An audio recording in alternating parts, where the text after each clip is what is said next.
Біздің операторымыз бұл while инструкциясы. Презентацияда көрініп тұр. While бұл жалпы формуласы осындай. Яғни бұл басқа тілдермен салыстырғанда бір else деген бір қосымша таңдауы бар. Бұл сонымен ерекше. Қараңыздар, while бұл бізде кейбір тілдерде қолданылатын while-мен бірдей. Давайте тексеріп көрейік. Бұл жерде де while-дың ішінде міндетті түрде мына жерде не болу керек? Boolean expression болу керек. Яғни boolean өрнек болу керек.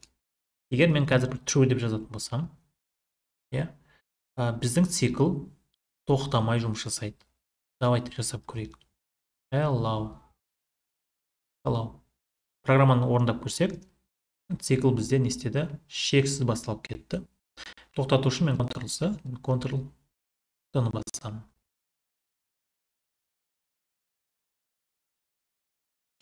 Көрдіңіздер, яғни бізде while бізде қайталана береді. Яғни true деп кететін болса, бізде оператор тоқтамай жұмыс жасай береді. Көрдіңіздер. Белгілі бір жағдайда біз одан циклдан шығуымыз керек. Циклдан шықпасақ, бізде тоқтамай жұмыс жасай береді. Осыны ескеруіміз керек. Енді мынаны қараңыздар. Біз көп жағдайда белгілі бір айнымалы арқылы басқарамыз циклды. Мысалы, бір айнымалы құрып қоямыз, 0. Сосын айтамыз, бұл цикл 10 рет орындалсын деп айтамыз. 10 рет орындалсын. Және циклдың ішінде бұл есептегіш дейді, counter, немесе счетчик орысша.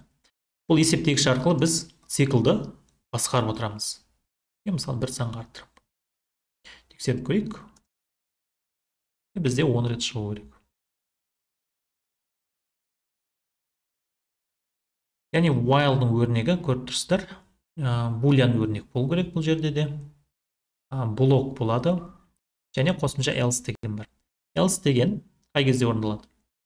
Else цикл біткеннен кейін, цикл өзінің жұмысын аяқтағаннан кейін else орындалады. Қараңыздар, while x(10) болған кезде print сәлем болсын. Бізде жаңа циклда бір санға арттырып отырамыз әрбір цикл сайын. Мына жерде else деген оператор. Бұл міндетті емес қолдану. Егер қолдансаңыздар, while else орындалды дейік. Сәйкесінше бізде енді арқырап не істейді? Келесі операторға жұмыс жасауы мүмкін. Келесі оператор. Келесі операторлар.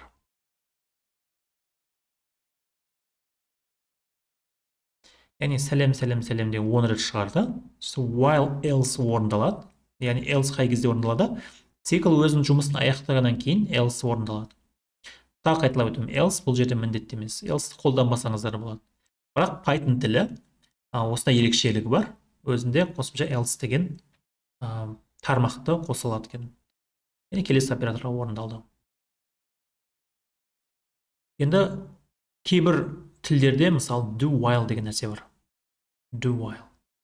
Мысалы, C, C++ тілдерінде осындай while бар. Мына жерде бір шарт қойылады. Python тілінде ондай жоқ. Тек қана while бір түрі ғана бар. Бірақ енді бұл do while-дың ерекшелігі не? Do while деген денесі, мына жерде денесі болады ғой.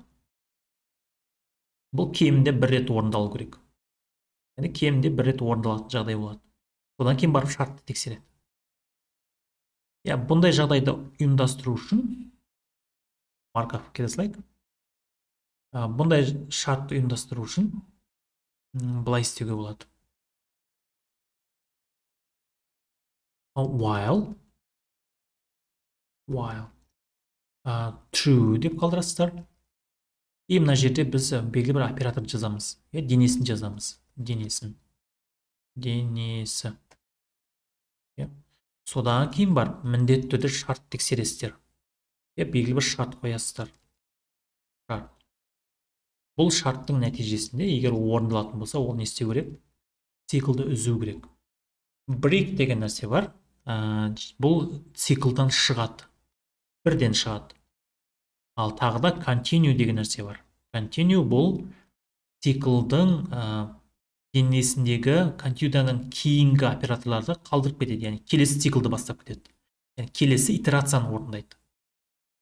Континуды қазір қолданатын боламыз. Яғни осындай формуламен жасау керексіздер. While true, денесі кемінде бір рет орындалады, сосын барып шартты тексересіздер. Егер шартта қате бар болса, сразу не істейді? Брейк жасайды. Денесінің қалған бөліктері орындалады. Денесінің қалған бөліктері орындалады. Енді осындай бір жағдай, қызық жағдай бар. Бұл көбінесе do while'ды орындау үшін қолданылатын нәрсе. Онда маркап қалдырайын мен.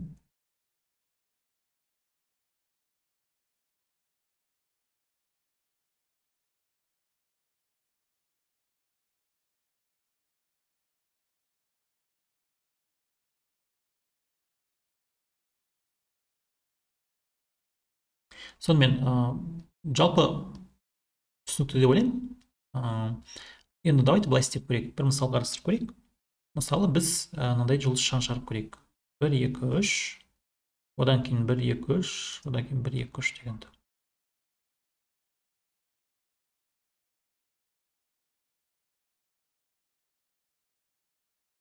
Маған код көп келтірейік. Давайте былай істейік. I 10 бір болсын. While I кіші немесе 10 3-ке дейін болсын. Біз не істейміз? Print. Қараңыздар, мен қазір жұлдыз шығара салсам, print функциясы қалай жұмыс жасайды? Жұлдыз шығарады да, жаңа келесі курсорды келесі жолға түсіріп кетеді. Бұнда қосымша бір аргументтер бар. Яғни end аяқталғаннан кейін не істеу керек екенін көрсетеді. Просто пробел қой деп айтамыз. Тексеріп көрейік.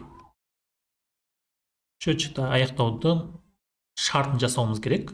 Егер бұл шарт аяқталмайтын жағдай болатын болса, ол сіздерде шексіз цикл пайда болады. Міне 3 қатар шығарды. Енді мынау конструкцияны біз не істейміз? Қайтадан қайталап көрейік. Енді бізге while'дың ішіне while'ды жасап көрейік. While'дың ішіне while'ды. Тағы да бір айнымалы құрайық. Оны мысалы ж тем 1 дейін. While ж кіші немесе тем болса 3-ке. Print. Тағы да жұлдызша. Тағы да end. Пробел қойып кетейін. Енді мына жерде менде бұл керек емес. Себебі жұлдызшаны шығаратын мына функция болып тұр. То есть мынау print болып тұр. Енді бұл цикл, ішкі цикл біткеннен кейін мен келесі жолға көшіп кетуім керекпін. Print келесі жолға көшеді. Енді ішкі цикл аяқталу үшін біз не істеуіміз керек? Бір санға арттырып отыруымыз керек. Орындалды. Әнейді мұнан бәрі hard code дейді. Біз не істеуіміз керек? Біз бұның бәрін санмен беруіміз керек. Мысалы 5. Давайте мұнан былай істейік. Мұнаның орындалуын тексерейік. Jupyter'де онда бір керемет инструмент бар. Мен сіздерге қазір айнымалыны былай істеп қояйын. Былай істейін. Қараңыздар. Мысалы қазір былай істеді. I 10 бір болды. Мен қазір келесінен басу үшін F5 басып тұрам.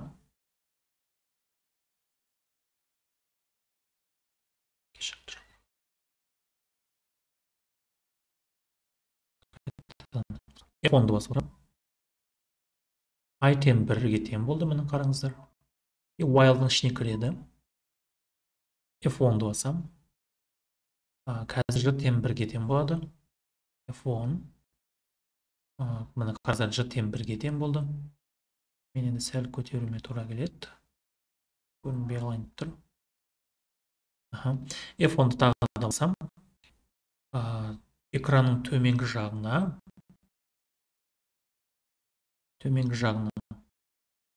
қазір жұлдызша шығады.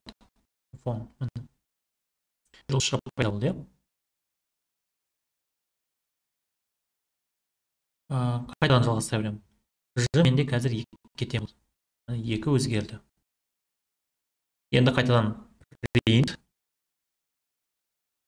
тағы да орындайды. Екінші жұлдызша шықты. Фон Ж-тен 3-ке тең болды, көріп тұрсыздар міне. Ж-тен 3-ке тең болды. Тағы да экранға шығарады. Ж-тен 4-ке тең болды. Енді шартты тексереді. Ж, yani Ж-ның орнында 4 бар, 4 3-тен кіші ме? Бізде ол false береді. Демек ішкі цикл жұмысын аяқтайды. Printке келеді. Print не істейді? Курсорды келесі жолға көшіреді. Курсор деген жаңағы келесі символ қай жерден шығу керек екенін көрсетіп тұратын көрсеткіш, яғни указатель. Келесі жолға көшеміз. Ол бізге көрінбейді әрине. И плюстен 1 иді арттырамыз. И біз қаншаға тең? 1-ге тең. Қазір 2 болады. 2-ге болды. Сыртқы ішкі цикл жұмысын аяқтады. Енді қараңыздар, шартты тексереді. И 2 бізде 3-тен кіші ме? Иә, кіші. Демек true. Ж-ға келеді. Қазір Ж тең 4-ге тең. Әзір өзгереді. Ж тең 1-ге тең болады. Ж тең 1-ге тең болды. Енді қараңыздар, шартты тексереді. 1 3-тен кіші ме? Иә, кіші. Демек true. Қазір экранға келесі қатарға жұлдызша шығара бастайды. Келесі қатарға жұлдызша шығарды. Ж-ны арттырады. Тағы тексереді. Қазір екінші жұлдызшаны шығарады. Шығарды. Ж 3-ке тең болады. Қазір тағы да жұлдызша шығарады. Шығарды. Ж тең 4-ке тең болады. Енді шартты тексереді. Бұл бізде false береді. Нәтижесінде print. Print бізде курсорды келесі жолға көшіреді. Айды енді тағы бір санға арттырады. 3 болды. Енді шартты тексереді сыртқы циклдан. 3-тен кіші ме? Немесе тең ба? Тең. Демек тағы да орындалады. Ж тең 1-ге тең болады. Қазір бұл 4-ке тең тұр. Қазір өзгереді. Ж тең 1-ге өзгерді. Тағы да шарт тексереді. Төменгі жаққа көретін болсақ, қазір print шығарды. Ж-ның мәні қазір өзгереді. 2-ке тең болды. Шартты тексереді міне. Қайтадан жұлдызшаны шығарады. Шығарды. Ж-ны арттырады. 3-ке тең болды. Шартты тексереді. Тағы да жұлдызшаны шығарады. Шығарды. Ж-ны тағы арттырады. Қазір 3-тен 4-ке ауысады. 4 болды. Шартты тексереді. Шарт бізде false бергендіктен ол ішкі циклдан шығып, сыртқы циклдың операторына көшеді. Print не істейді? Курсорды келесі жолға көшіреді. Ай бізде 3-ке тең болып тұр. Ол қазір 4-ке тең болады. 4-ке тең болды. Енді сыртқы циклдың шартын тексереді. 4 бізде 3-тен кіші немесе тең бе? False береді бізге. Сәйкесінше ол не істейді? Сыртқы циклда жұмысын аяқтайды. Сонымен программа орындалады. Жалпы схемасы осы. Цикл осылай жұмыс жасайды. Так, мүзем.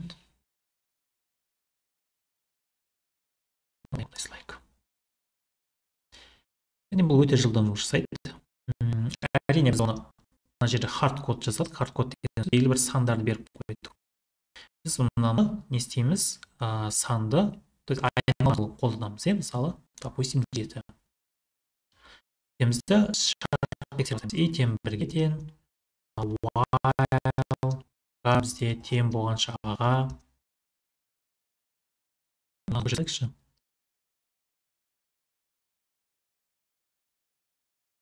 Мына жердің бәрін істеуге керек. А5 шығуымыз керек. Орындап шығайық. Мысалы 7-те 7 пайда болды. Енді осы біз сырттан енгізуіміз керек. Бұл жерде енгізу үшін input деген функция қолданылады. Input функциясы. Input функциясы бұл барлық уақытта бізге жолдық объект қайтарып береді. Осыны ұмытпаңыздар. Санды енгізіңіз. осы базар барлық уақытта бізге не қайтарады? Жолдық объект. Оны тексеру үшін былай істейік. Эксперимент жасап көрейік. Қараңыздар, type аны тексеріп көрейік. Print жасап көрейік, print. Орындаймыз. Бізден бір сан сұрап тұр. На самом деле бұл терминалда, яғни сіз орындалған кезде стандарт input output пайда болады. Стандарт input output error деген үш канал пайда болады. Біз терминалда енгізген, яғни стандарт input содан алды. Қараңыздар, 12-де енгізсе менде строка деп тұр. Осыны ұмытпайық.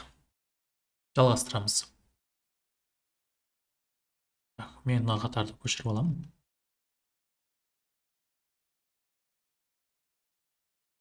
Енді бұны істейміз. Біз оны интеджерге айналдыруымыз керек. Бүтін санға айналдыруымыз керек. Int деген сондай бір конструкция, функция. Бұл не істейді? Бүтін санды құрады. Егер оған біз аргумент беретін болсақ, ол сол санды бүтін санға айналдыруға тырысады. Және одан шыққан объект, жаңадан объект пайда болады. Сол объектіге не істейміз? A деген сілтемені, яғни идентификаторда. Оның сілтемесін өзгертеміз, адресін өзгертеміз. Бұл программа орындалады. Жасап көрейік. Мысалы бізде 5 болсын. Яғни 5 қатар шығарып. Бұның бір қысқа варианты бар. Бұны қысқартып жазуға болады. Бұлай бөлек жазбай-ақ, бірден бір функцияны екінші функцияға салуға болады. Өткен сабақта айтқан болатын, бұл функция деген өзі жай ашына объект. Яғни бізден функция орындалады. Орындалу нәтижесінде бізге str объект беріледі. Яғни str объектісі беріледі бізге. Str объект беріледі. Ол объектті не істейді? Integer бүтін санға айналдырады. Одан пайда болған объекттің адресін біз A-ға меншіктейміз. Программаны қайтадан қосып көреміз. Мысалы, допустим, 10. 10 қатарды жолдышқа шығарып берді. Жалпы while циклы осылай жұмыс жасайды. Жалпы формуласы осы.